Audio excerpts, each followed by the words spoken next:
Auschwitz révélait les pires atrocités jamais racontées. Entre mai et juin 1944, les nazis ont capturé en images le système impitoyable d'Auschwitz de Birkenau. Sélection massive sur les rampes, files interminables de personnes en route vers la mort, et les effets personnels des victimes réduits à de simples affaires classées par leurs bourreaux. En moins de 5 ans, les 3 camps d'Auschwitz sont devenus un épicentre de la barbarie. Plus d'1,1 million de personnes, dont 200 000 enfants, ont perdu la vie ici. Les femmes ont été contraintes de subir des interruptions forcées de grossesse, tandis que les enfants ont été séparés de leurs familles, envoyés dans des camps de travail ou directement dans les chambres à gaz. Les conditions de vie étaient inhumaines. Casernes surpeuplées, infestées de rats, faim constante et travail forcé jusqu'à l'effondrement. Chaque jour impliquait la torture physique et psychologique d'être témoin de la mort d'êtres chers. Bien que le Troisième Reich ait établi près d'1 millier de camps de concentration, aucun n'a atteint le niveau de brutalité et de mort d'Auschwitz. Auschwitz, le camp d'extermination de la race aryenne. Le 27 avril 1940, le commandant SS Heinrich Himmler donne l'ordre d'établir un camp de concentration dans la ville d'Oswiecim, dans le sud de la Pologne. Cet ordre fut le point de départ de la création d'Auschwitz. À cette époque, Oswiecim était une petite ville tranquille, située à une 50aine de kilomètres au sud-ouest de Cracovie. Mais avec l'ordre de Himmler, tout a changé. Le site a été choisi pour abriter un camp de concentration et est rapidement devenu un lieu de mort. Le camp d'Auschwitz a été conçu pour accueillir des milliers de prisonniers et sa construction a été réalisée rapidement. Le site était entouré de barbelés et de tours de garde, et des casernes en briques furent construites pour loger les prisonniers. Début 1941, le camp d'Auschwitz commença à accueillir des prisonniers. En mars de la même année, il y avait déjà 10 900 personnes emprisonnées dans le camp, pour la plupart de nationalité polonaise. Mais ce nombre ne représente rapidement qu'une fraction du nombre total de personnes qui seront envoyées à Auschwitz. Sur les 1 300 000 personnes envoyées à Auschwitz, 1 100 000 sont morts dans le camp. Parmi les victimes figuraient 960 000 juifs, dont 865 000 furent gazés à leur arrivée au camp. Il y avait aussi 74 000 Polonais non-juifs, 21 000 tziganes roms, 15 000 prisonniers de guerre soviétiques et jusqu'à 15 000 personnes appartenant à d'autres groupes, parmi lesquels des militants communistes, des partisans, des homosexuels, des personnes handicapées et des personnes mentalement handicapées. Des patients malades. Les prisonniers d'Auschwitz ont été soumis à des conditions inhumaines, notamment la faim, l'épuisement, la maladie et des exécutions individuelles.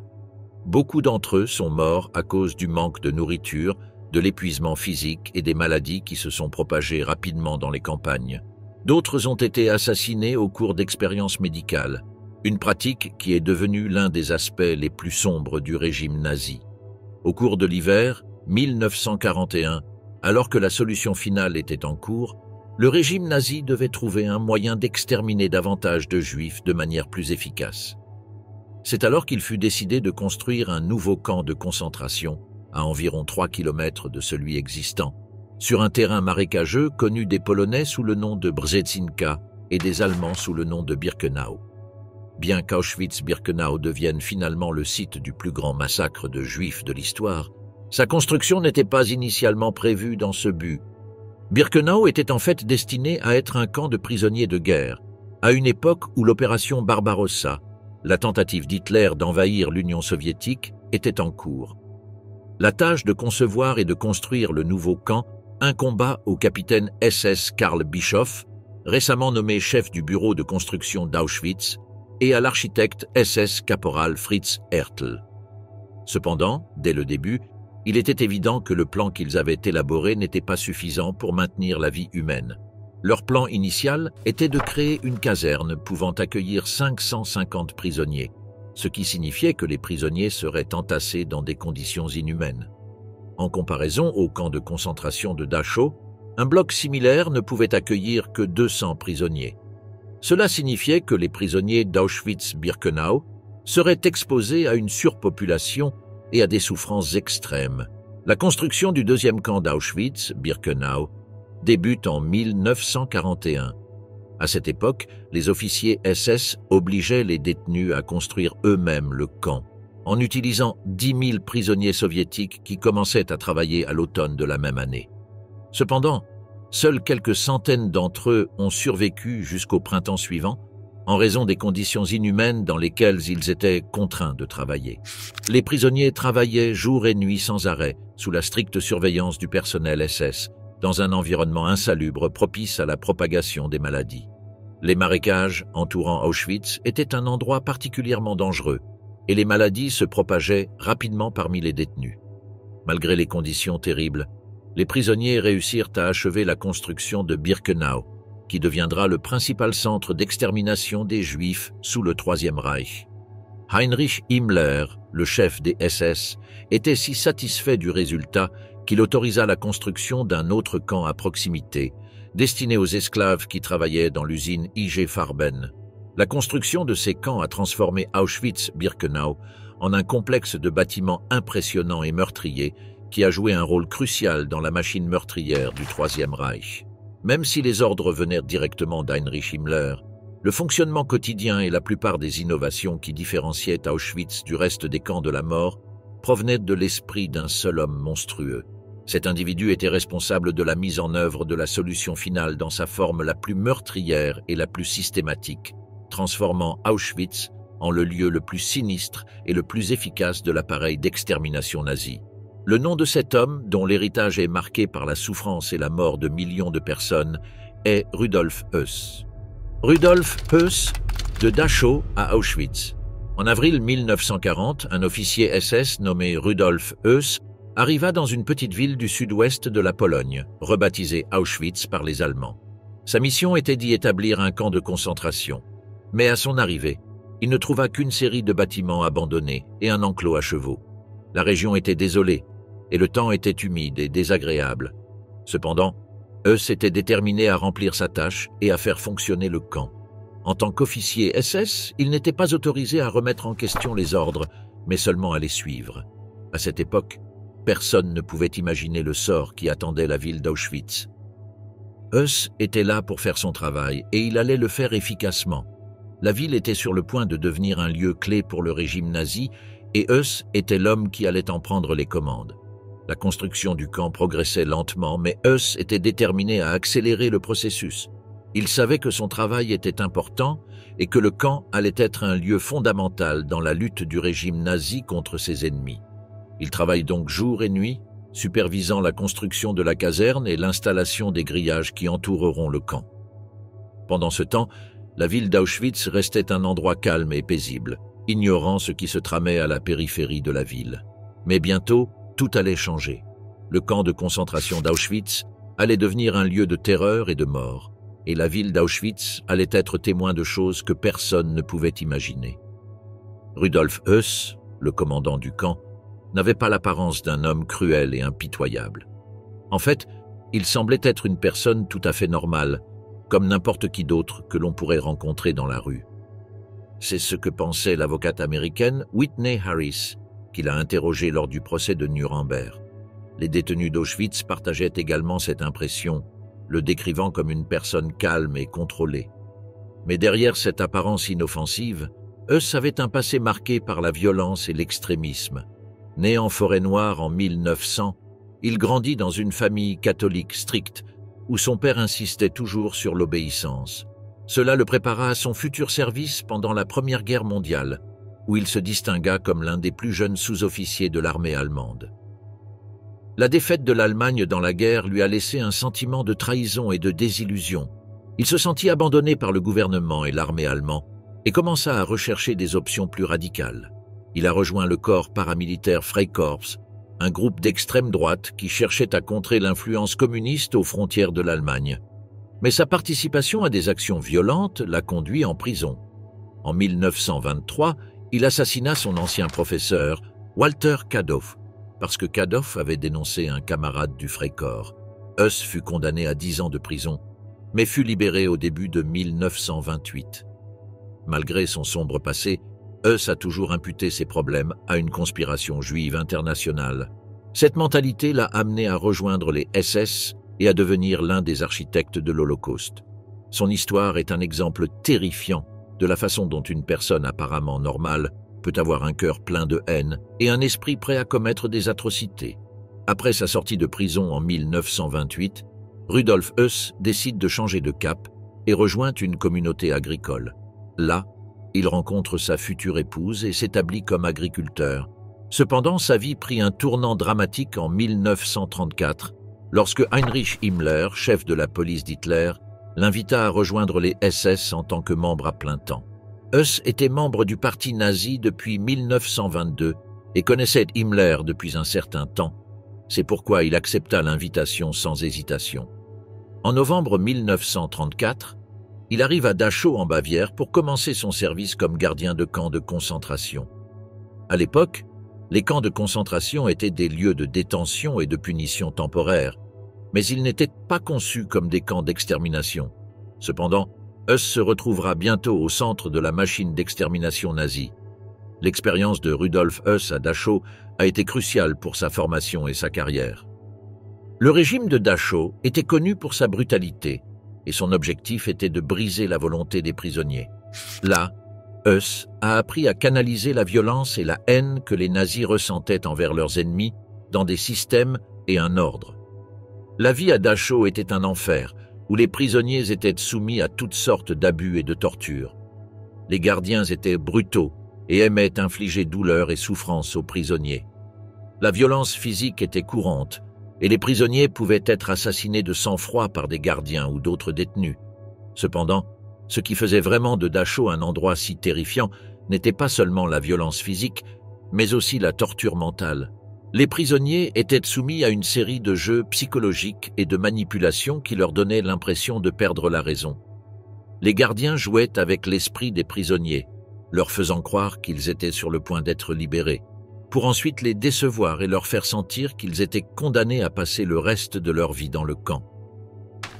L'expérience de Höss à Dachau l'a préparé à son futur rôle dans la machine d'extermination nazie. La vie dans ce camp était un enfer, mais c'était aussi une école pour Höss, où il apprit à devenir un instrument de mort et de destruction. Dans le camp, les prisonniers étaient soumis à un régime de discipline et de contrôle extrêmement strict. Ils étaient tenus de maintenir leurs casernes et leurs vêtements dans un état de propreté et d'ordre absolu, et toute infraction, aussi mineure soit-elle, pouvait être sévèrement punie. Les inspections régulières des gardes SS étaient une source de terreur pour les prisonniers, car toute erreur ou oubli pouvait servir de prétexte pour les punir. Les gardiens pouvaient même inventer des infractions pour justifier leur punition, créant ainsi un climat de peur et d'anxiété parmi les prisonniers. En outre, le système Kapos, introduit à Dachau puis étendu à d'autres camps de concentration, permettait aux prisonniers de se surveiller et de se contrôler mutuellement. Un capot était un prisonnier nommé par les autorités du camp pour superviser ses codétenus dans un bloc de travail ou un commandement. Le capot avait un pouvoir énorme sur les autres prisonniers et était chargé de veiller à ce que le travail soit effectué efficacement. Cependant, ce pouvoir faisait également de lui une cible pour d'autres prisonniers, qui le considéraient comme un instrument de l'oppression nazie. Si un capot ne répondait pas aux attentes des gardes SS, il était remplacé et renvoyé dans la population carcérale générale, ce qui signifiait souvent une condamnation à mort. En 1936, Rudolf Höss est promu lieutenant et transféré au camp de concentration de Sachsenhausen, où il a continué à travailler dans l'administration du camp et à perfectionner ses compétences de gardien. Pendant ce temps, la situation en Europe évoluait rapidement. En 1939, l'Allemagne envahit la Pologne, déclenchant la Seconde Guerre mondiale. L'Union soviétique a également envahi la Pologne par l'Est et le pays a été divisé en 2 zones d'occupation. Dans ce contexte, Höss est nommé commandant du nouveau camp de concentration d'Auschwitz, dans la zone d'occupation allemande. Leur tâche était de créer un camp de concentration modèle qui servirait d'exemple pour d'autres camps en Europe. Auschwitz était situé dans une zone stratégique, près de la ville de Cracovie, dans le sud de la Pologne. Le camp a été établi sur un terrain qui servait auparavant de caserne militaire et la construction a commencé en avril 1940. Höss se mit immédiatement au travail, supervisant la construction du camp et l'arrivée des premiers prisonniers. Leur objectif était de créer un camp de concentration efficace et meurtrier capable d'accueillir des milliers de prisonniers et de mettre en œuvre la politique d'extermination du régime nazi. Au cours des mois suivants, Auschwitz est devenu un lieu de terreur et de mort, où les prisonniers ont été soumis à des conditions brutales et forcés de travailler dans des conditions proches de l'esclavage. Heuss devint le principal responsable de l'administration du camp, et son nom fut associé à la brutalité et à la cruauté qui s'y déroulait. Le début de la terreur, bloc 11. En juin 1940, un groupe de 30 prisonniers allemands arrive à Auschwitz, avec pour mission de reconstruire le camp de concentration de toutes pièces. Ces hommes, transférés du camp de concentration de Sachsenhausen, étaient confrontés à une tâche monumentale, construire un camp de concentration sans outils ni matériaux adéquats.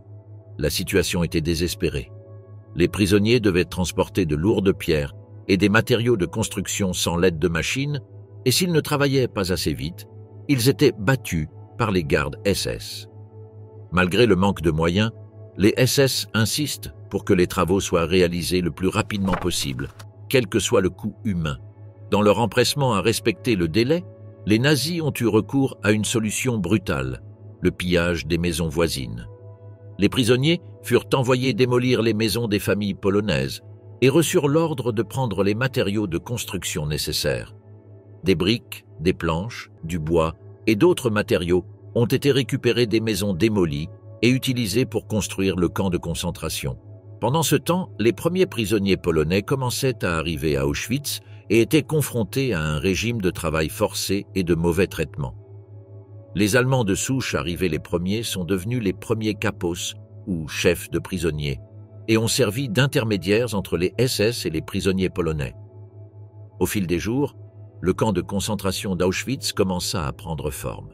Les prisonniers ont travaillé jour et nuit pour construire les casernes, les grillages et les tours de guet. Le camp devenait un lieu de détention et de torture, où les prisonniers étaient soumis à des conditions inhumaines et forcés de travailler jusqu'à la mort. Auschwitz a connu des changements importants.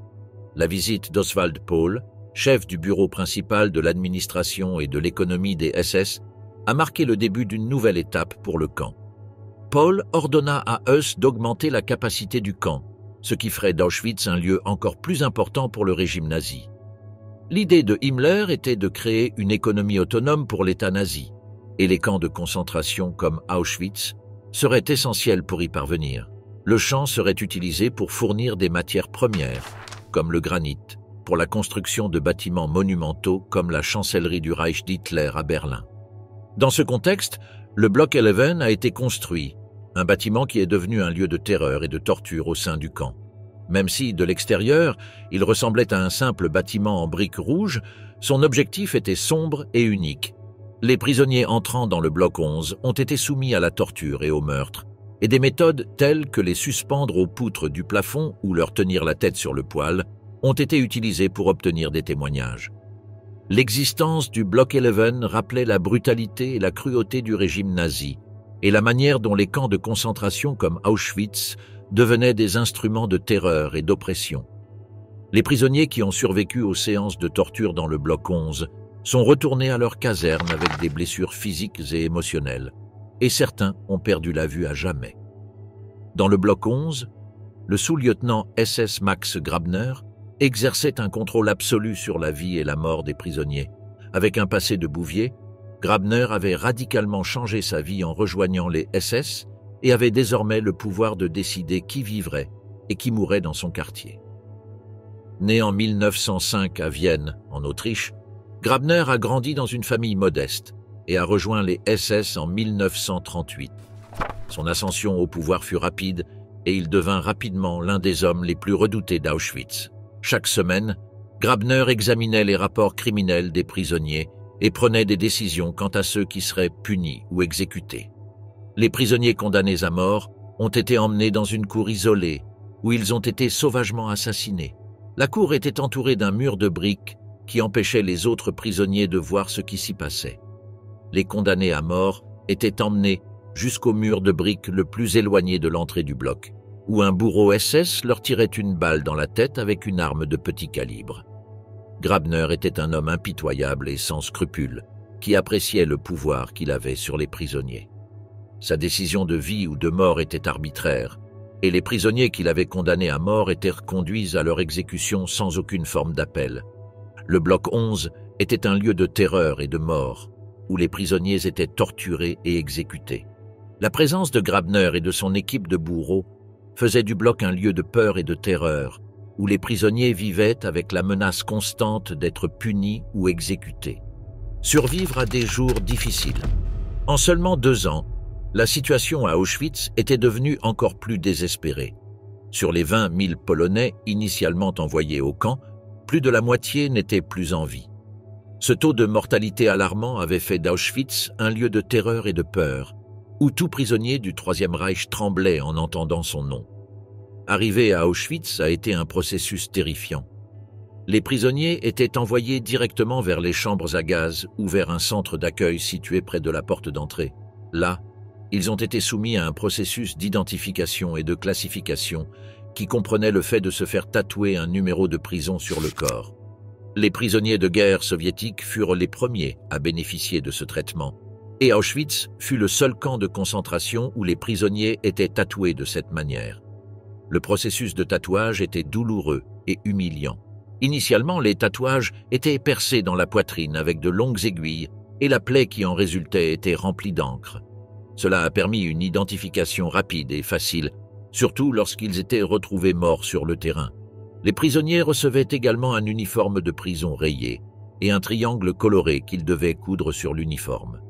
La couleur du triangle indiquait la catégorie du prisonnier, et les Juifs étaient identifiés par une étoile de David jaune.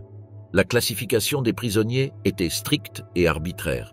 Les criminels recevaient des triangles violets ou verts, selon la gravité de leurs crimes.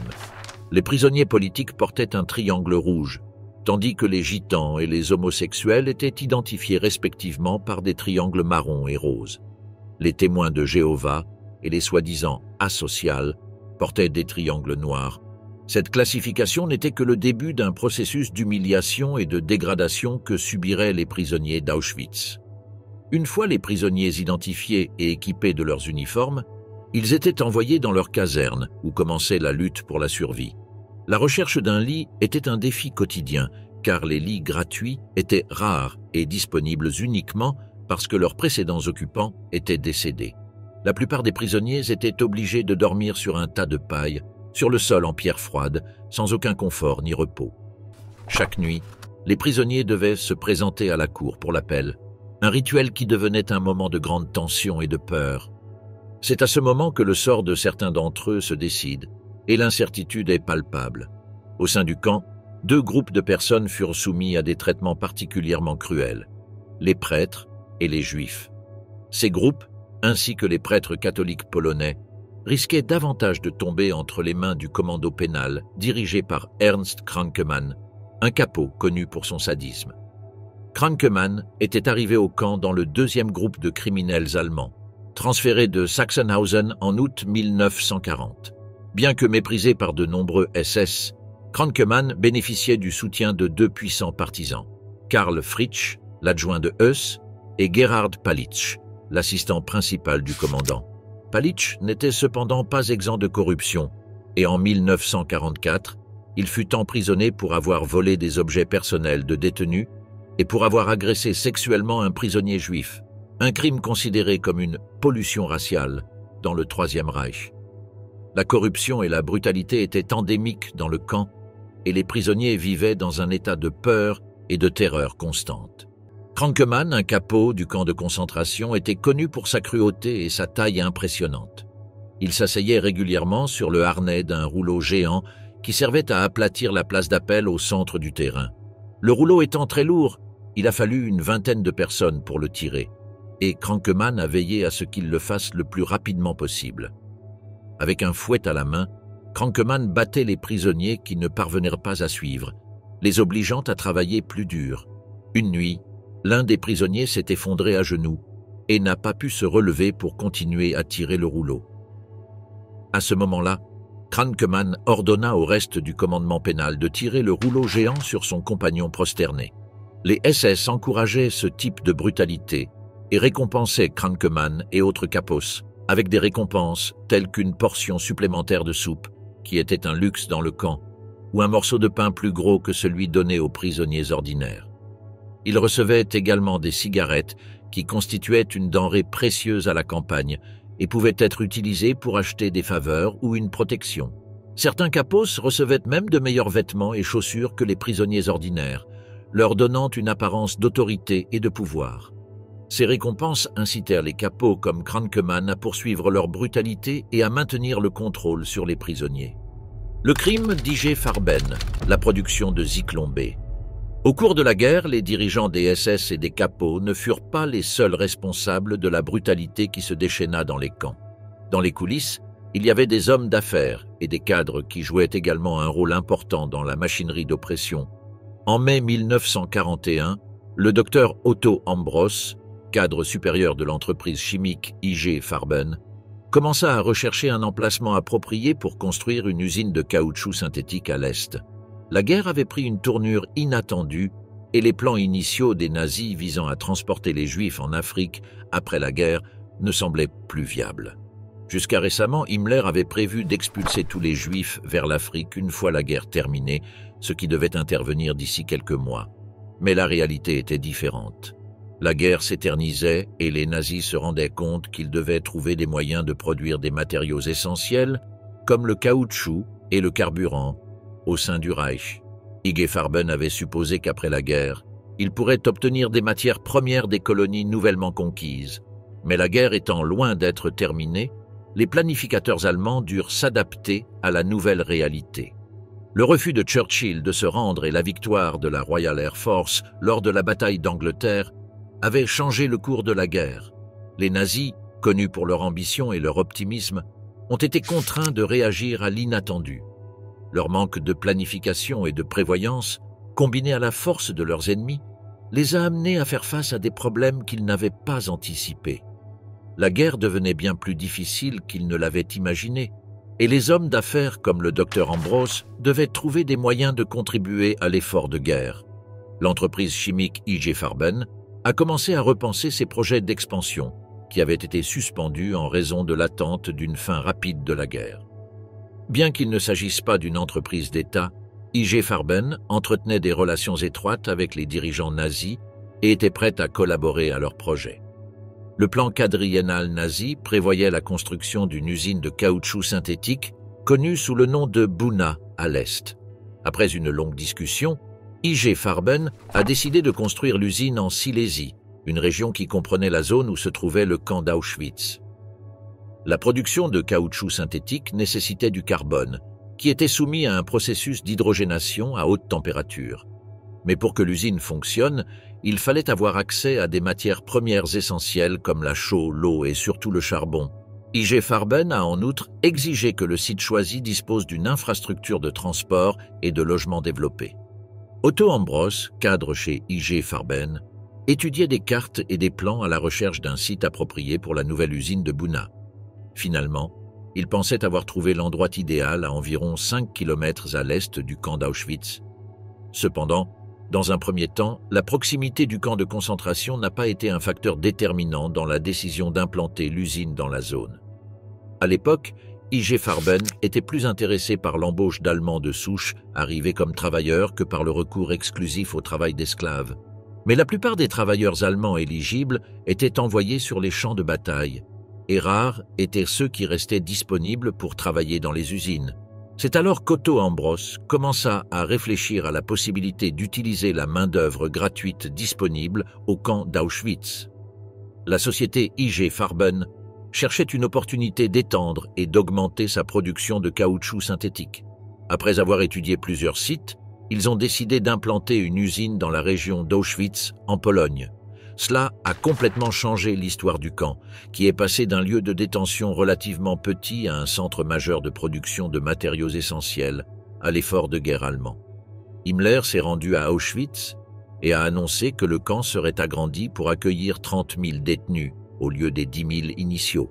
Cependant, Heuss, le commandant du camp, s'est dit préoccupé par le manque de matériel et de ressources pour mener à bien l'agrandissement. Himmler a répondu en proposant un accord. Si I.G. Farben aidait à construire des casernes et fournissait des matériaux, Auschwitz pourrait fournir des travailleurs pour l'usine. Mais l'implication d'I.G. Farben dans Auschwitz a été bien plus profonde qu'on ne le pensait initialement. L'entreprise a non seulement fourni des matériaux et aidé à construire des casernes, mais a également produit un gaz mortel appelé Zyklon B. Ce gaz a été utilisé dans plusieurs camps de concentration, dont Auschwitz, pour tuer de grands groupes de prisonniers en quelques minutes. Entre 1942 et 1945, le Zyklon B fut responsable de la mort de plus d'1 million de personnes en Europe.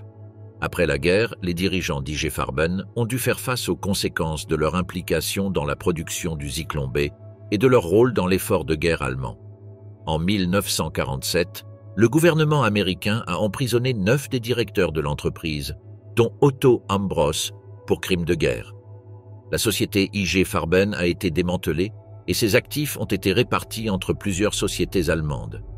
La tragédie du XXe siècle, la solution finale, un plan visant à éradiquer les Juifs d'Europe, commença à prendre forme dans l'esprit des dirigeants nazis, dont Adolf Hitler et Heinrich Himmler.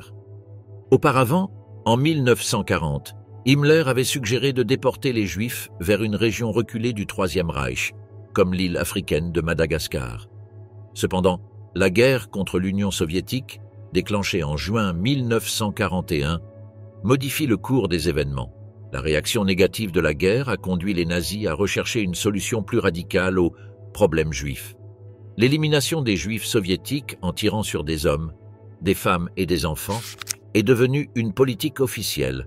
Les Juifs d'Europe occidentale et du Reich allemand sont restés relativement intacts au début, mais l'idée de transporter des Juifs en Afrique a été rapidement abandonnée. Au lieu de cela, Hitler a ordonné à Reinhard Heydrich d'élaborer un plan visant à déporter les Juifs vers un endroit sous contrôle allemand. La guerre avec l'Union soviétique ne devait durer que quelques semaines. Heydrich et Hitler ont donc jugé raisonnable de planifier le déplacement des Juifs plus à l'est cet automne. Malgré cela, la guerre s'éternise et la solution finale se transforme en une politique d'extermination massive. La décision d'éliminer les femmes et les enfants à l'est a été considérée comme une mesure nécessaire pour résoudre un problème spécifique. Cependant, cette mesure aurait des conséquences inattendues et conduirait au développement de nouvelles méthodes d'assassinat. Un défi important auquel étaient confrontés les officiers SS était la difficulté émotionnelle de tirer à bout portant sur des femmes et des enfants. Himmler, conscient de ce problème, ordonna une méthode d'assassinat qui minimiserait l'impact psychologique sur ces hommes. Pour tenter d'améliorer le processus de meurtre, les nazis ont expérimenté différentes méthodes, notamment l'explosion des victimes. Mais malgré cela, ils se sont vite rendus compte que cette méthode n'était pas viable. Le programme d'euthanasie des adultes avait utilisé avec succès du monoxyde de carbone en bouteille comme méthode de meurtre, mais transporter de grandes quantités de ces bouteilles sur de longues distances n'était pas pratique. C'est alors que Rudolf Höss apprend l'existence d'un gaz appelé Zyklon B, utilisé pour tuer les insectes autour d'Auschwitz. Höss a estimé que si ce gaz était efficace pour tuer les poux, il pourrait être utilisé pour tuer des humains. Le bloc 11, un site d'exécution au sein du camp, semblait le lieu idéal pour mener une expérimentation avec ce gaz. Alors que l'usine de production d'IG Farben était en construction à seulement 5 km d'Auschwitz, Höss savait qu'il pourrait obtenir tout le gaz dont il avait besoin en très peu de temps. Ainsi, il se prépara à exécuter les ordres d'Hitler et à réaliser l'expérience avec le Zyklon B. Ce gaz deviendrait un instrument clé dans la mise en œuvre de la solution finale, un plan qui aurait des conséquences dévastatrices pour des millions de personnes. L'enfer des chambres à gaz. Les nazis avaient expérimenté différentes méthodes pour éliminer ceux qu'ils considéraient comme indésirables. Avant que le Zyklon B ne devienne la méthode privilégiée, des injections chimiques étaient utilisées pour assassiner les handicapés. Cependant, il a rapidement opté pour une méthode plus efficace, le monoxyde de carbone en bouteille. Des chambres à gaz spéciales, déguisées en salles de douche, ont été construites dans les centres d'extermination situés dans d'anciens hôpitaux psychiatriques. Entre octobre 1939 et mai 1940, environ 10 000 patients psychiatriques furent assassinés en Prusse occidentale et dans le Warthegau.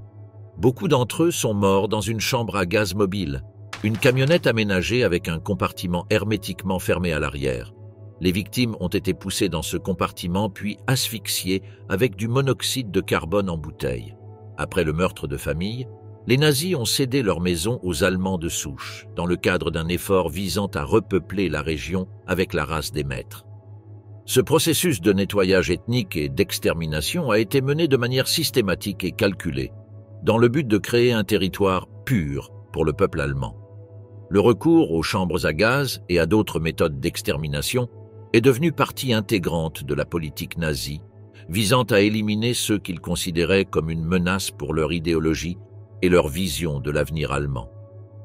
L'histoire de ces événements est un sinistre rappel des horreurs qui peuvent survenir lorsque l'idéologie et la haine se conjuguent avec le pouvoir et le manque de compassion. En 1941, la campagne d'euthanasie fut étendue aux camps de concentration, dont Auschwitz, dans le cadre d'un plan connu sous le nom d'Action 14 F13. Le 28 juillet, il a été annoncé lors de l'appel du soir que les détenus malades pourraient recevoir des soins médicaux dans un hôpital. Certains prisonniers étaient soulagés de pouvoir enfin recevoir de l'aide, mais d'autres se méfiaient de cette offre. Un groupe d'environ 500 détenus malades, dont certains s'étaient portés volontaires, ont été emmenés du camp vers un train en attente. Cependant, au lieu de recevoir des soins médicaux, ils ont été transportés vers un hôpital psychiatrique reconverti à Sonnenstein, près de Danzig, où ils ont été assassinés dans une chambre à gaz. Il s'agissait du premier cas de gazage de prisonniers d'Auschwitz, mais cela ne s'est pas produit à l'intérieur du camp. Au lieu de cela, ils ont été transportés en Allemagne pour y être tués. La raison de leur assassinat n'était pas parce qu'ils étaient juifs, mais parce qu'ils ne pouvaient plus travailler. Cette méthode de transport des prisonniers sur de longues distances pour être tués fut bientôt jugée inefficace. Les officiers SS d'Auschwitz ont commencé à construire des pièces hermétiquement fermées, qui ressemblaient à des douches à l'intérieur du camp. L'utilisation du Zyklon B a simplifié le processus de meurtre, car il n'obligeait pas les gardes à regarder leurs victimes dans les yeux tout en les tuant. Rudolf Höss, le commandant d'Auschwitz, était satisfait de cette méthode d'assassinat, estimant qu'elle était meilleure pour le moral de son équipe SS. L'introduction du Zyklon B a marqué le début d'une nouvelle ère d'efficacité et de brutalité au camp de concentration d'Auschwitz. En 1941, un plan appelé Action 14 F13 est mis en place, qui consiste à identifier les prisonniers qui n'étaient plus capables de travailler et à les envoyer dans un lieu où ils seraient éliminés. Le 28 juillet de la même année, une sélection a lieu à Auschwitz. Les prisonniers malades ou handicapés étaient séparés des autres et emmenés dans un train en attente. On leur a dit qu'ils allaient être emmenés à l'hôpital pour des soins médicaux, mais en réalité, ils allaient être envoyés dans une chambre à gaz.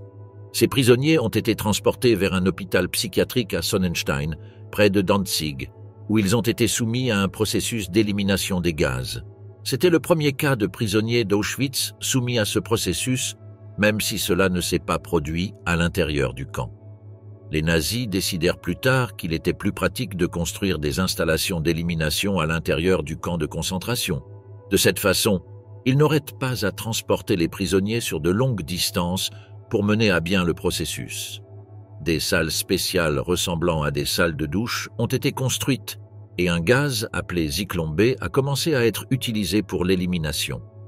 L'utilisation du Zyklon B a simplifié le processus car il n'a pas nécessité que les gardes confrontent directement les victimes.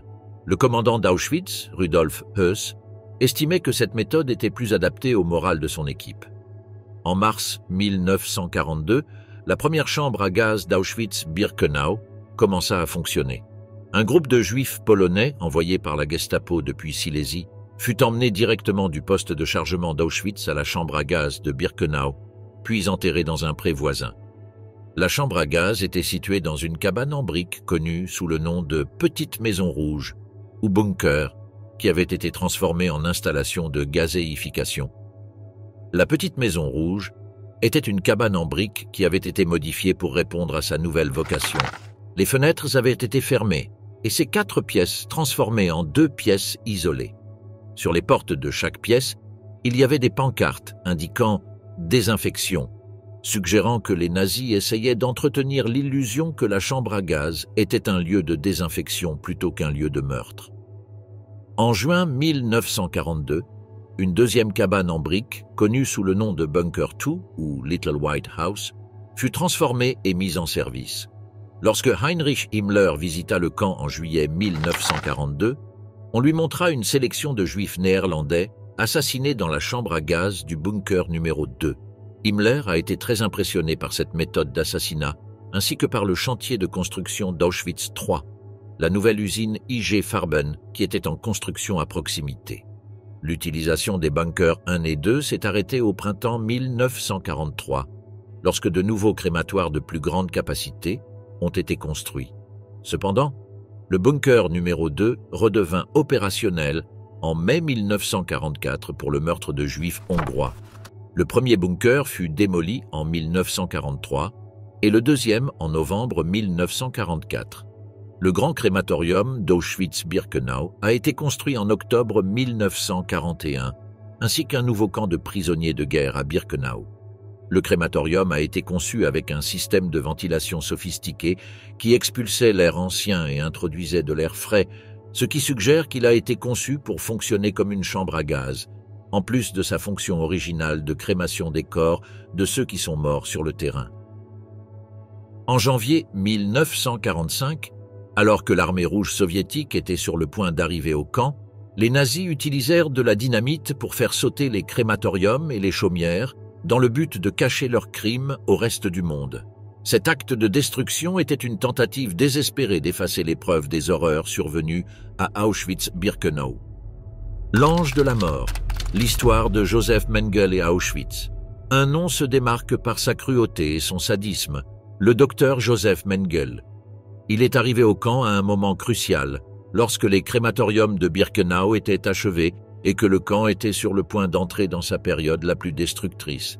Mengele s'est spécialisé dans les expériences sur les humains vivants et s'intéressait particulièrement aux enfants.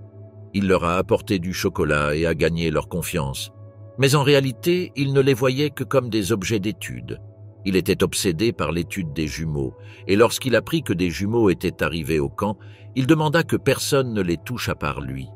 Les expériences de Mengele étaient brutales et dénuées de sens. Il a tué l'un des jumeaux et a ensuite pratiqué des autopsies comparatives. Il a également expérimenté avec des nains et des personnes atteintes de maladies telles que le Noma. La plupart de ces sujets de test sont morts pendant les expériences ou ont été défigurés. Avant Auschwitz, Mengele était un héros de guerre et un médecin respecté. Mais sur le terrain, il est devenu un monstre. Après la guerre, il s'enfuit au Brésil où il poursuit en secret ses expériences génétiques. Il est décédé en 1979 sans avoir été jugé pour ses crimes. L'héritage de Mengele est fait d'horreur et de sadisme. Son nom est devenu synonyme d'Auschwitz et de cruauté humaine. Le 27 janvier, les soldats de l'armée rouge sont arrivés au complexe d'Auschwitz et ont trouvé quelques 7000 prisonniers vivants, pour la plupart dans des conditions déplorables. Les prisonniers laissés dans les camps étaient ceux dans les pires conditions, tandis que les 65 000 autres prisonniers que les Allemands jugeaient aptes furent retirés des camps et forcés de marcher vers l'ouest. La marche de la mort, comme on l'appelait désormais, était l'une des expériences les plus terribles vécues par les prisonniers. C'était pire que les sélections constantes, pire que le régime de famine dans les champs, pire que les huttes infestées de maladies et de gel dans lesquelles ils vivaient. Les prisonniers ont été battus hors du camp, vêtus de minces vêtements de prison qui n'offraient aucune protection contre la neige et le vent glacial de l'hiver polonais. Les soldats russes arrivés à Auschwitz ont été choqués par le traitement réservé aux prisonniers par les nazis. Les soldats soviétiques ont décrit ce qu'ils ont trouvé dans la caserne sale comme des squelettes vivants. Ils avaient même peur de les toucher, pensant qu'ils pourraient les tuer par erreur. Les forces libératrices, assistées par la Croix-Rouge polonaise, ont tenté d'aider les survivants en organisant des soins médicaux et de la nourriture.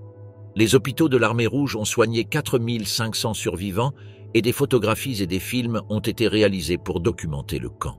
Cependant, la plupart des survivants étaient trop faibles pour être transportés et ont dû être soignés sur place.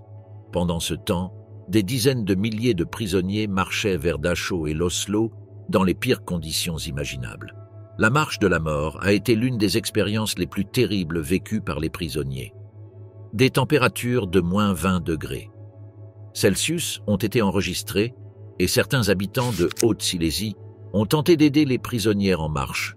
Cependant, bon nombre de ceux qui ont tenté de s'enfuir ont reçu une balle dans le dos. La date de la libération d'Auschwitz est reconnue par les Nations Unies et l'Union européenne comme Journée internationale de commémoration de l'Holocauste. Des commémorations ont lieu chaque année le 27 janvier pour commémorer les victimes de l'Holocauste et honorer leur mémoire. Conclusion. Ce récit montre l'atrocité et l'horreur de l'Holocauste, au cours duquel des millions de personnes, dont des Juifs, des Polonais, des Tziganes et d'autres, ont été soumises à des conditions inhumaines et assassinées en masse. L'efficacité et la brutalité des nazis dans la mise en œuvre de la solution finale sont évidentes dans la construction de chambres à gaz et l'utilisation du Zyklon B. L'histoire de Joseph Mengele, l'ange de la mort, est un exemple de la cruauté et du sadisme qui régnait dans le camp. La libération d'Auschwitz, le 27 janvier 1945 par l'armée rouge soviétique, a mis fin aux souffrances des prisonniers, mais la mémoire des victimes doit être rappelée et honorée. La commémoration de la Journée internationale de l'Holocauste est un avertissement important quant à l'importance de promouvoir la tolérance, la compréhension et la paix pour empêcher que des atrocités similaires ne se reproduisent à l'avenir. L'histoire d'Auschwitz est un appel à l'humanité à ne jamais oublier et à toujours se souvenir des conséquences de la haine et de l'intolérance.